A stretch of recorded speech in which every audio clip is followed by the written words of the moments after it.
அன்பான நண்பர்களே வணக்கம். கவிஞர் கண்ணதாசன் அவர்களின் சேரமான் காதலி பாகம் 2 வாசிப்பது ஸ்ரீலதா தயாளன். அத்தியாயம் 1. சிவப்பு மூக்குத்தி. சேர நாட்டின் சரித்திரத்தில் அரசன் மகன் அரசன் என்ற வாரிசு பாத்தியத்தை ஒரு 100 ஆண்டு வந்தால் அடுத்த நூற்றாண்டில் அதில் ஒரு புதிய வம்சம் குறுக்கிடும். மார்த்தாண்டவர்மன் முடி இழந்து செல்லும் வரையிலும் சேர நாட்டின் கதை இதுதான். ஆனால் கடந்த காலங்களைப் போல் ஒரு வம்சத்தில் இன்னொரு வம்சம் குறுக்கிட்ட வரலாறல்ல இது. அதே வம்சத்தில் பிறந்த உறவின் முறையோன் ஒருவன் அரசன் மகன் அரசனாகாமல் தடுத்து தானே அரசனாகி விட்டான். அவனே பாஸ்கர ரவிவர்மன். சேர நாடு தலை தூக்கி நின்ற காலத்தில் அவன் அரசை கைப்பற்றி விட்டான்.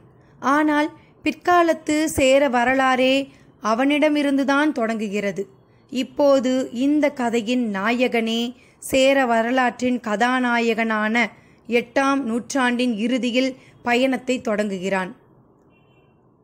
அன்று முரசறைவோன் மீண்டும் ஒரு முடிசூட்டு விழாவை பற்றி முரசறைந்து கேட்டு வஞ்சி மக்கள் ஆச்சரியப்படவில்லை. நடைபெற்ற ஒவ்வொரு நிகழ்ச்சியும் அவர்களுக்கு தெரியாததாயினும் மகுடம் தலைமாறிவிட்டது என்பதை அறிந்திருந்தார்கள். வஞ்சி நகரங்களிலும் புதிய மன்னனுக்கு வரவேற்பு இருப்பது போலவே காணப்பட்டது. ஒவ்வொரு வீட்டின் நிலையிலும் சந்தன கோலங்கள் போடப்பட்டன. மார்த்தாண்டவர்மனின் முடிசூட்டு விழாவுக்கு எவ்வளவு உற்சாகத்தோடு பந்தல் போட்டு பானகம் வழங்கினார்களோ அப்படியே இப்போதும் வழங்கினார்கள். ஒவ்வொரு அரசு மாறும்போதும் தங்களுக்கு ஏதோ நன்மை நடக்கப் போகிறது என்று எண்ணுவது மக்களின் பழக்கம். ஆரம்ப கட்டத்தில் மளமளவென்று சில நன்மைகளை செய்து விடுவது மன்னர்கள் வழக்கம். ரவிவர்மன் மக்களிடையே பெற்றிருந்த செல்வாக்கு இப்போது தெளிவாக தெரிய தொடங்கியது. முரசறைவோன் முரசறைந்தபோது பாஸ்கர ரவிவர்மனுக்கு முடிசூட்டு விழா என்று அறிவிக்கவில்லை. ராஜாதி ராஜ கேரள சிங்களவள நாடாகிய வஞ்சிமாபுரத்து மாவேந்தர் 3ஆம் சேரமான் இன்றிலிருந்து 6வது நாள் சோமவாரத்தில் உதய நாளிகை 9 மணிக்குள் முடிசூட்டிக் கொள்கிறார். ஐம்பெருங்குழுவும் என் பேராயமும் கலந்து கொள்ளும் இவ்விழாவில் மதுரை அங்கையற்கண்ணி ஆலயத்தின் தலைமை அர்ச்சகர் மகுடத்தை கையில் எடுத்து தருகிறார் என்றே அவன் முரசுரைந்தான். ஆம், சிவாலயத்திலிருந்து அர்ச்சகர் வருகிறார். இது நம்பூதிரிகளை அலட்சியப்படுத்தும் நோக்கமா? ஆனால் இந்த மரபு மாற்றம் பற்றி மக்கள் பெரிதாக கருதவில்லை. நம்பூதிரிகள் யாரும் அதற்கு இணங்க மாட்டார்கள். ஆதலின் ரவிவர்மன் இந்த ஏற்பாட்டை செய்தான் என்றே விபரம் அறிந்தோரும் பேசிக்கொண்டார்கள். நாள் குறித்து கொடுத்ததும் கூட மதுரைதான் என்றும் அவர்கள் கூறிக்கொண்டார்கள். ஒன்றை பத்தாக்கும் மக்களின் சுபாவம் வஞ்சியையும் விடவில்லை. முடிசூட்டு விழாவுக்கு 6 நாட்கள் இருந்தும் வஞ்சி நகரத்தில் திருவிழா ஆரம்பமாகி விட்டது. மாடங்கள் உள்ள வீடுகளிலெல்லாம் நிலாமுற்றத்தில் ஆண்களும் பெண்களும் கூடி உண்டு கழிக்க தொடங்கினார்கள். வஞ்சியில் இரவு பகலாகவும் பகல் இரவாகவும் மாறிவிட்டது. ஒரு மாடத்தின் மீது நின்ற ஒரு புலவர் நல்ல மயக்க நிலையில் வாழ்த்துப்பா பாடினார். சிறிய களையங்களை தோளில் சுமந்த அழகிய இளம்பெண்கள் அவருக்கும் மற்றவர்களுக்கும் நரவு ஊற்றினார்கள். பூவினும் மெல்லியவளே, போதை நிறைந்த விழிகளோடு உன்னையும் இந்த உலகத்தையும் பார்க்கும்போது பாதை மாறினாலும் பரவாயில்லை என்று தோன்றுகிறது. 2ஆம் சேரமான் பெருமாள் சொன்ன பேரின்பத்துக்கு 3ஆம் சேரமான் பெருமாள் காட்டும் சிற்றின்பமே தலைவாசல். இப்படி ஓரிடத்தில் ஒரு இளம் பெண்ணுக்கும் ஒருவனுக்கும் உரையாடல். ரவிவர்மன் காம களியாட்டங்களை ரசிப்பவன் அல்லன் என்றாலும் கொண்டாட்டங்களுக்கு அவன் தந்த அனுமதி அவனை பற்றியே இப்படி நினைக்க தூண்டிற்று. அங்கதன் அவன் அரசர் குலசேகர ஆழ்வாருக்கு வாய்த்த அற்புத சீடன். அவனும் அவனது நண்பர்கள் சிலருமே அவர்களது இல்லங்களில் துக்கம் கொண்டாடினார்கள். பண்பாடுகள் பாழாகிவிடுமோ என்று பல பெரியவர்கள் அஞ்சு கிடந்தார்கள். நம்பூதிரிகள் மண்டபத்தில் நாராயண நம்பூதிரி எதிரே இருந்த பரசுராமரின் ஓவியத்தை பார்த்தபடி பழிக்கு பழி பழிக்கு பழி என்ற வார்த்தையை திரும்ப திரும்ப உச்சரித்து கொண்டிருந்தார். சங்கரன் நம்பூதிரி, கேசவன் நம்பூதிரி, ஜெகநாதன் நம்பூதிரி ஆகியோர் கைகளை கட்டி கண்களை மூடியபடி தியானத்தில் ஆழ்ந்தனர். சேனைகளிடையே தான் உற்சாகம் அதிகமாக இருந்தது. இப்போது ராஜவிஸ்வாச சேனைகளும் ரவிவர்மனோடு சேர்ந்து கொண்டு விட்டன. சேர நாட்டு ஆடற்கணிகையரெல்லாம் உடம்பு இளைக்கும் அளவுக்கு அன்று ஆடி தீர்த்தார்கள். மார்த்தாண்டவர்மனின் முடிசூட்டு விழாவின் போது வஞ்சி நகரம் பக்தி கோலம் கொண்டிருந்தது. இப்போது களியாட்ட கோலம் கொண்டு இயங்குகிறது. கொடுங்கோளூர் பகவதி அம்மன் கோவில் கவனிப்பாரன்றி கிடந்தது. வழக்கம் போல வரும் 2 பக்தர்கள் தங்கள் குடும்பத்தோடு அங்கே வந்து விட்டு போனார்கள். அவ்வளவுதான். நள்ளிரவில் நகரம் தூங்கவில்லை. பண்பாடு மிகுந்த பெரியவர்கள் மட்டும் தூங்கிக் கொண்டிருந்தார்கள். பகவதி அம்மன் கோயிலில் ஒரு சிறு விளக்கு எரிந்து கொண்டிருந்தது. அந்த விளக்கின் ஒளியில் பகவதியின் முகம் தெரியவில்லை. ஆனால் அதன் உள்ளே நுழைந்த கம்பீரமான ஓர் உருவத்தின் முகம் தெரிந்தது. பலருக்கும் தெரிந்த முகம்தான். ஆனால் இதுவரை நாம் அறிமுகப்படுத்திக் கொள்ளாத முகம். 2ஆம் சேரமான் பெருமாளின் காலடியிலேயே கிடந்த முகம். அவன் பெயர் ராமவர்மன். ஓர் ஏழை, அரண்மனை பரிசாரகன். உணவில் ஏதேனும் நஞ்சு கலந்திருக்குமோ என்று தான் உண்ட பிறகு அரசருக்கு படைப்பவன். துர்பாக்கியவசமாக அவன் ஓர் ஊமை. அரசர் விடை பெற்று கொண்டபோது நாம் அவனை அறிமுகப்படுத்தவில்லை. காரணம், அவனே தன்னை யாரிடமும் அறிமுகப்படுத்தி கொண்டது இல்லை. அரசர் அறிவித்த மானியங்களில் மட்டும் அவன் பெயர் இருந்தது. வஞ்சகம் சூழ்ச்சி அறியாத அந்த உத்தம ஊழியன் ஏதோ ஒரு முடிவில் பகவதி அம்மன் கோவிலுக்கு வந்திருந்தான். அடையா நெடுங்கதவை கொண்ட அந்த கோயில் அப்போது அவனுக்காகவே திறந்திருப்பது போல காணப்பட்டது. பகவதியின் முன்னால் கை கட்டியபடி சிறிது நேரம் நின்றான். பிறகு தான் சாப்பிட்டு பல நாட்கள் ஆகிவிட்டன என்பதன போல் கை காட்டினான். உனக்கு கருணையே இல்லையே பாவி என்பது போல் 2 கைகளையும் பகவதி அம்மன் முன்னால் நீட்டினான். அரசன் எங்கோ இருக்கிறார், இளவரசன் எங்கோ இருக்கிறானே என்பதனைப் போல கைகளை ஆட்டினான். கீழே சிதறி கிடந்த புஷ்பங்களை அள்ளி பகவதியின் மீது வீசினான். உன்னை கும்பிட மாட்டேன் என்பது போல வலது கையால் அலட்சிய பாவத்தை காட்டினான். திரும்ப அங்கே நட்டு வைக்கப்பட்டிருந்த சூல ஆயுதத்தை பார்த்தான். ஒரு பெருமூச்சு விட்டான். அருகிலே தேங்காய் உடைப்பதற்காக நடப்பட்டிருந்த கல்லின் மீது ஏறினான். அப்படியே சூலத்தின் மீது நறுக்கென்று தன் மார்பை சாய்த்தான். பீரிட்டெழுந்த இரத்தம் பகவதியின் முகத்திலும் சீரிட்டு விழுந்தது. ஓர் உத்தம ஊழியனின் கதை இங்கேயே தொடங்கி இங்கேயே முடிகிற அதே நேரத்தில் அரண்மனையில் தூக்கம் பிடிக்காமல் தனியறையில் புரண்டு கொண்டிருந்தான் ரவிவர்மன்.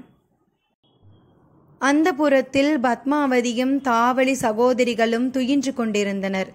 புகழ், பழி, வாழ்வு இம்மூன்றும் பெருமளவில் வந்தால் தூக்கம் வராது. எழுவதும் நடப்பதுமாக இருந்தான்.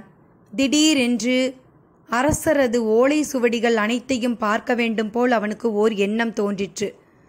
சுவடிகள் வைக்கப்பட்டிருந்த அறை கதவை திறந்தான். திடீரென்று ஒரு சிரிப்பு சத்தம் கேட்டது. யாரது? பத்மாவதியா? மங்கிய விளக்கொளியில் அங்கே யாரையும் காணவில்லை. சுவடி பெட்டகத்தை நெருங்கினான். மறுபடியும் சிரிப்பு சத்தம் கேட்டது.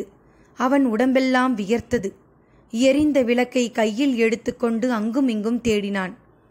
ஒரு மூலையில் சிவப்பு சேலை, விரிந்த கூந்தல், சிவப்பு மூக்குத்தி, நெற்றி நிறைய குங்குமம், கழுத்திலே அரளிப்பூ மாலை, பிரகாசமான கண்கள், உட்கார்ந்திருந்த ஒரு பெண் ருத்ர தேவதை போல் எழுந்தாள். யார் நீ, யார் நீ என்று கத்தினான் ரவிவர்மன். அத்தியாயம் 2. வேட்டுவ மகள். காலை சூரியோதத்தின் போது மார்த்தாண்டவர்மனும் மெல்லிலங்கோதையும் காட்டில் ஓடிக்கொண்டிருந்த ஆற்றில் நீராடப் போனார்கள். அந்த ஆறு மெல்லிலங்கோதையை விட மென்மையானது. ஆடையிலிருந்து ஒரு நூலை எடுத்து நீரில் போட்டு பார்த்தால்தான் அது ஓடுகிறதா இல்லையா என்பது தெரியும். கோதைக்கு அந்த அனுபவம் சுகமாக இருந்தது. மார்பில் இருந்து முழங்கால் வரை ஒரு முண்டு கட்டிக்கொண்டு ஆற்றில் இறங்கினாள். சில்லென்றிருந்த தண்ணீரில் அமர்ந்தாள். கோதையின் மேனியை தழுவிய நாணத்தில் ஆறு இன்னும் மெதுவாக போவது போல தோன்றிற்று. அவள் குளிக்கும் அழகை கண்டு களித்தபடி கவலையை மறந்தான் மார்த்தாண்டவர்மன். துயரங்கள் வரும்போது விம்மி அளவும் அதே நேரத்தில் துயரங்களை உடனே மறக்கவும் சமநிலை பெற்ற வயது. காடு நாடாகிவிட்டது. நாடு மெதுவாக நினைவில் இருந்து நீங்க தொடங்கிற்று. ஆறு அழகாக காட்சியளித்தது. அதில் குளித்து கொண்டிருந்த மெல்லிலங்கோதை அவனுக்கு சீதையைப் போலவே காட்சியளித்தாள். அவனும் ஆற்றில் இறங்கினான். நாணத்துக்கு தேவையில்லாத சூழ்நிலை. நாணற்புதர்கள் கரையில் ஒதுங்கி நின்றன. ஆற்றின் நடுநடுவே இருந்த திட்டுகளில் நாரைகள் மட்டுமே அமர்ந்து அவர்களை பார்த்து கொண்டிருந்தன. அவள் உடலில் தேய்த்து குளிக்க மணமிக்க பொடிகளின் கலவைகள் இல்லை என்பதனை உணர்ந்தான். அரண்மனை அந்தப்புறம் நினைவுக்கு வரத்தான் செய்தது. அது ஒரு பெருமூச்சோடு நின்று போயிற்று. ஒருவர் மீது ஒருவர் நீரை வாரி இறைத்து விளையாடினார்கள். ராஜ பார்வைக்காக காத்து கொண்டிருப்போர் இல்லை. 1000 சேதிகள் சொல்லி காத்து கொண்டிருக்கும் அமைச்சர்கள் இல்லை. பொழுது போவதே தெரியவில்லை. நீண்ட நேரம் அவர்கள் குளித்தார்கள். அகத்தில் தூய்மை நிறைந்த குலசேகர ஆழ்வாரின் வாரிசுகள் புற தூய்மைக்கு அந்த நதியை பயன்படுத்தி கொண்டார்கள். ஆழ்வார் அவருக்கு ராமகாதை போதித்தபோது கங்கை நதியை பற்றி விவரித்திருக்கிறார். இந்த நதி அதைவிட குறைந்ததாக அவர்களுக்கு தோன்றவில்லை. அவர்கள் குளித்துவிட்டு கரையேறிய போது காட்டுப்பூக்களில் மோதி எழுந்த இளங்காற்று அவர்கள் மேனியை தழுவியது. மனிதர்களின் துர்நாற்றம் படாத அந்த காற்றில்தான் என்ன இனிமை! ஸ்ரீ ராமச்சந்திரமூர்த்தியைப் போலவே மார்த்தாண்டவர்மன் நடந்தான். தனது நீண்ட கூந்தலை உலர்த்தியபடி மெல்லிலங்கோதையும் அவனை தொடர்ந்தாள். ஆசிரமத்திற்குள்ளே மெல்லிலங்கோதை நுழைந்து கண்ணாடியை தேடினாள். ஆசிரமத்தில் கண்ணாடி ஏது? அவசரத்தில் அவள் அதை எடுத்து வரவில்லை. ஒரு பாத்திரத்தில் தண்ணீரை வைத்து முகம் பார்த்தாள். அவள் திரும்பி பார்த்தபோது ஒரு தட்டில் முல்லை பூக்களும் குங்குமமும் வைக்கப்பட்டிருந்தன. யார் அதை கொண்டு வந்து வைத்திருப்பார்கள்? ஸ்ரீ வல்லபரின் சீடர்களாக இருக்குமோ? அவள் அதற்கொரு விசாரணை நடத்த விரும்பவில்லை. மஞ்சள் முண்டு ஒன்றை எடுத்து கட்டிக்கொண்டாள். மார்பின் மீது வெள்ளை கச்சை ஒன்றை அணிந்து கொண்டாள். குங்குமம் இட்டுக்கொண்டாள். காலை நேரத்து பூஜைக்காக ஸ்ரீ வல்லபரின் குடிலுக்கு போக வேண்டும் என்று கூறியபடி திறந்த மேனியோடு இடையில் வெண்ணிற பட்டு கட்டியபடி அவள் அருகில் வந்தான் மார்த்தாண்டவர்மன். ஸ்ரீ வல்லபரின் ஆசிரமத்திலிருந்து மணியோசை கேட்டது. அவர்கள் அவசர அவசரமாக அவரது குடிலுக்குள் நுழைந்தார்கள். திருவேங்கடநாயகன், கண்ண பெருமான், சீதா பிராட்டியோடு நின்ற நிலையில் ஸ்ரீ ராமச்சந்திரமூர்த்தி, இவர்களது சிலைகளுக்கு எதிரே ஸ்ரீ வல்லபர் அமர்ந்திருந்தார். மார்த்தாண்டவர்மனும் மெல்லிலங்கோதையும் அவரது பாதங்களை தொட்டு வணங்கிவிட்டு இடதுபுறமாக அமர்ந்தார்கள்.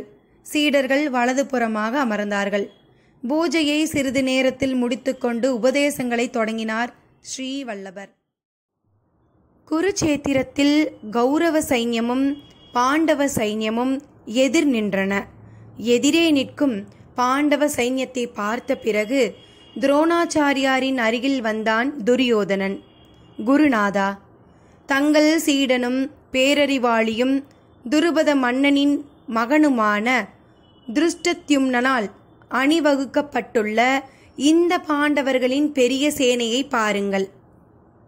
இந்த பாண்டவ சேனையில் வில்வித்தை வீரர்களும் யுத்த நிபுணர்களும் பீம அர்ஜுனர்களுக்கு சமமானவர்களான பலர் இருக்கிறார்கள். தேரோட்டியும் குதிரைகளும் தானும் எதிரிகளின் ஆயுதங்களால் அடிபடாமல் 16,000 வீரர்களோடு போர் செய்யக்கூடிய மகாரதர்கள் இருக்கிறார்கள். இவர்களிலே சுபித்திரையின் மகனும் திரௌபதியின் குமாரர்களும் அடக்கம். பிராமணோத்தமரே, இனி நமது சேனையின் முக்கியமானவர்களை தெரிந்து கொள்ளுங்கள். அவர்களை தங்களுக்கு நினைவுபடுத்தவே அறிமுகப்படுத்துகிறேன். தாங்கள் இருக்கிறீர்கள்.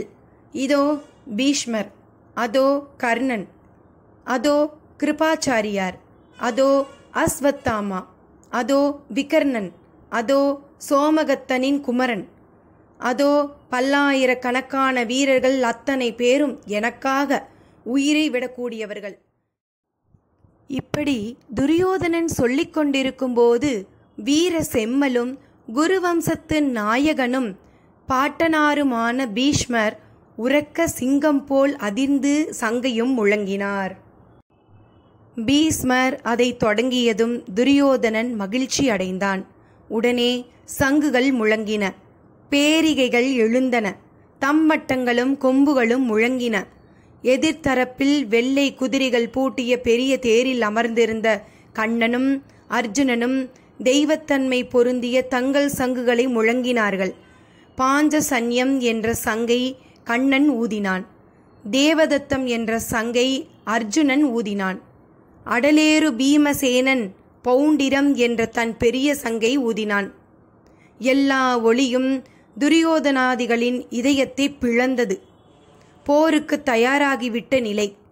அந்த நேரத்தில் ஆஞ்சநேயரை தன் தேர்கொடியில் அமர செய்தவனான அர்ஜுனன் காண்டீபத்தை கையில் எடுத்தவாறு கண்ணனிடம் சொன்னான், அச்சுதா, சேனைகள் இரண்டுக்கும் நடுவே என் தேரை நிறுத்து.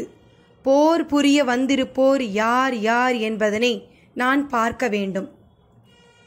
துரியோதனின் ஆசைகளுக்கு துணை போயிருப்பவர்கள் யார் என்பதனை நான் காண வேண்டும். யாரோடு சண்டையிடப் போகிறோம் என்பதனை நான் தெரிந்து கொள்ள வேண்டாமா? அர்ஜுனன் வேண்டுகோளுக்கு கண்ணன் செவிசாய்த்தான். மரகதங்களாலும் மாணிக்கங்களாலும் இழைக்கப்பட்ட அந்த உயர்ந்த ரதத்தை பீஷ்மர், துரோணர், கௌரவர் அனைவருக்கும் எதிரே நிறுத்தி, அர்ஜுனா, அவர்களை பார் என்றான். அர்ஜுனன் இருபுறமும் பார்த்தான். யார் அங்கே நின்றார்கள்? தந்தை வழி உறவினர், பாட்டன்மார், ஆச்சாரியர்கள், மாமன்மார்கள், சகோதரர்கள், பிள்ளைகள், பேரர்கள், நண்பர்கள், எங்கு திரும்பினாலும் இரத்தபந்த உறவினர். அர்ஜுனன் கை நடுங்கிற்று. கண்ணா, போர்க்களத்தில் நிற்கும் என் பந்துக்களை பார். என் மேனி தளர்கிறது, வாய் உலர்ந்து போகிறது, உடல் நடுங்குகிறது, மயிர் கூச்சடிக்கிறது, காண்டீபம் நழுவுகிறது, நிற்க முடியவில்லை, நெஞ்சம் குழம்புகிறது. கேசவா, இது என்ன கெட்ட சகுனம்? இரத்தபந்த சகோதரர்களை போர்க்களத்தில் கொள்வதால் என்ன லாபம்? கண்ணா, நான் வெற்றியை விரும்பவில்லை. அரச போகத்தையோ ஆனந்த போகத்தையோ நேசிக்கவில்லை. ஒரு பூமிக்காகவா உடன் பிறந்தோரை கொள்வது? ராஜ்ய சுகத்தில் ஆசை வைத்து பந்துகளை கொள்ள புகுந்து பெரிய பாவ செயலை செய்ய தொடங்கிவிட்டோமே. ஒருவேளை நான் நிராயுதபாணியாக நின்று எதிர்க்காமலும் இருக்கும்போது ஆயுதபாணிகளான கௌரவர்கள் யுத்தத்தில் என்னை கொன்று விட்டார்களானால் அதுவே எனக்கு மிகவும் நன்மையாக இருக்கும். இப்படி கூறிய அர்ஜுனன் காண்டீபத்தை கீழே எறிந்துவிட்டு மனம் கலங்கி தேர் தட்டில் உட்கார்ந்து விட்டான். ஆச்சாரியர் ஸ்ரீவல்லபர் இந்த இடத்தில் நிறுத்திய போதுதான் மார்த்தாண்டவர்மனை திரும்பி பார்த்தார். அதுவரையில் மார்த்தாண்டவர்மன் அழுது அழுது அவன் மார்பு நினைந்திருந்தது. ஸ்ரீவல்லபர் மெதுவாக சிரித்தார். இரத்தம் அப்போது பேசிற்று, இப்போதும் பேசுகிறது என்றார். மெல்லிலங்கோதை குனிந்த தலை நிமிரவில்லை. பரந்தாமன் இதற்கு என்ன பதில் சொன்னான் என்பதனை நீ அறிந்தால் அர்ஜுனனை போல் நீயும் ஒருவேளை காண்டீபத்தை கையில் எடுக்கக்கூடும் என்று கூறிவிட்டு எழுந்தார். அவர் எழுந்துவிட்டால் அந்த நேரத்து கடமை முடிந்துவிட்டது என்று பொருள். ஸ்ரீவல்லபர் உள்ளே சென்றதும் மார்த்தாண்டவர்மனும் மெல்லிலங்கோதையும் தங்கள் குடிலுக்கு புறப்பட்டார்கள். தூரத்தில் வேட்டுவ குடிமக்களின் பாட்டொலி கேட்டது. காலை உணவு கூட கொள்ளாத மெல்லிலங்கோதை அந்த பாட்டை கேட்டபடியே நின்றாள். ஏன் அங்கே போக வேண்டும் போல் தோன்றுகிறதா என்று கேட்டான் மார்த்தாண்டவர்மன். நான் போய் பார்த்து வரட்டுமா என்றாள் மெல்லிலங்கோதை. தனியாகவா என்று கேட்டான் மார்த்தாண்டவர்மன். ஏன், நான் இருக்கிறேனே என்றொரு பெண் குரல் கேட்டது. இருவரும் திரும்பி பார்த்தார்கள். அங்கே சிவப்பு சேலை கட்டியபடி ஒரு வேட்டுவ குடிமகள் நின்றிருந்தாள். நீங்கள் யார் என்று கேட்டான் மார்த்தாண்டவர்மன். நானும் இந்த காட்டில் உள்ளவள்தான் என்று பதிலளித்தாள் அவள். உங்கள் பெயர் என்று கேட்டாள் மெல்லிளங்கோதை. பத்ரை என்றாள் அவள். அதோடு, என்னை நீங்கள் நம்பலாம், நம்பியவர்கள் யாருக்கும் நான் துரோகம் செய்ய மாட்டேன் என்றாள். மார்த்தாண்டவர்மனுக்கும் மெல்லிளங்கோதைக்கும் அவள் மீது நல்லெண்ணம் பிறந்தது. ஏதோ ஓர் அன்பு ஏற்படுவது போல் தெரிந்தது. எடுப்பான தோற்றம், விரித்த கூந்தல், கால்களில் செப்பு சதங்கை. சரி, நீ அவர்களோடு போய் வா என்றான் மார்த்தாண்டவர்மன்.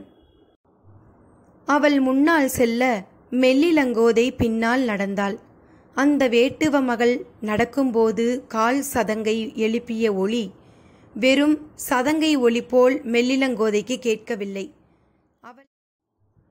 அவள் மனதில் ஒரு நடுக்கம் பிறந்தது. திடீரென்று புதரில் இருந்து ஒரு வேங்கை சீறிக்கொண்டு வந்தது. மேலும் என்ன நடந்தது என்று அடுத்த பகுதியில் பார்க்கலாமா? நன்றி நண்பர்களே.